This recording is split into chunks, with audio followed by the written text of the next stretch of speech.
Hey guys, so I have a super confusing story that confused our client. It's supposed to be an adoption story, but ended up not being an adoption story, but all kinds of craziness. So welcome back to Client Stories with Amy.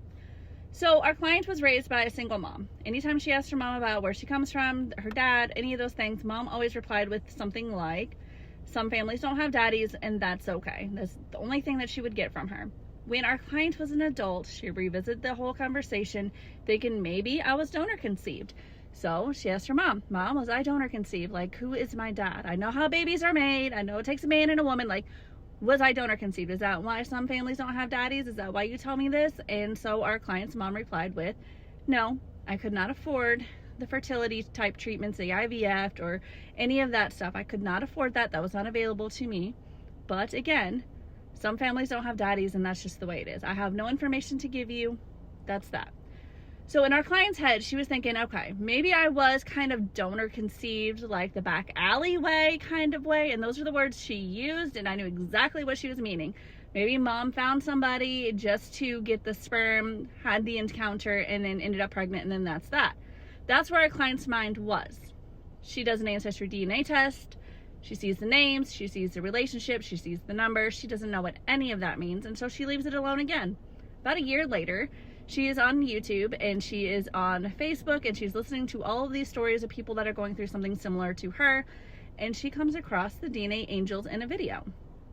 It was our DNA Day video talking about what we do and things like that, and so she's like, well, let's figure out who these people are. Maybe they can help make sense of this mess. And so we did. We got her stuff, got her DNA, her tree, got everything in the tree sorted, got the grandparent lines, got the biological father line, and said, here's the news.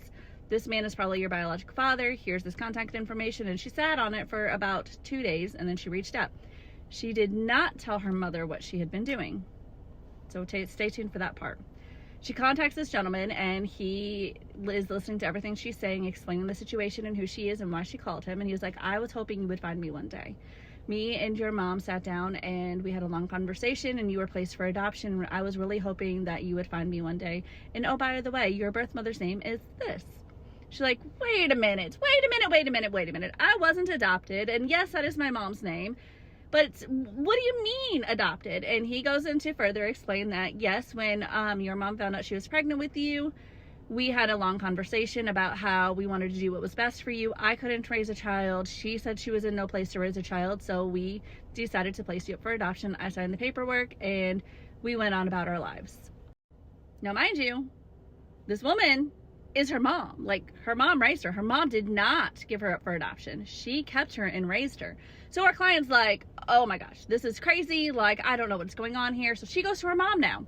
Mom, I've met my biological father. I've talked to him. We had coffee. He told me about the whole history, about the adoption. Like, what is going on? I'm so confused.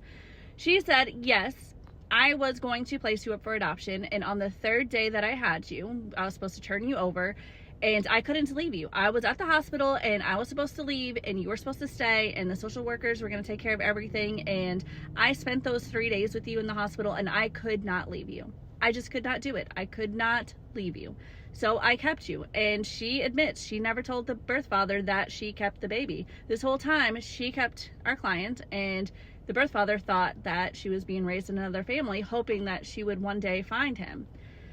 So now that everything's out in the open, everything's been taken care of, everybody knows the whole story now, the truth has come out.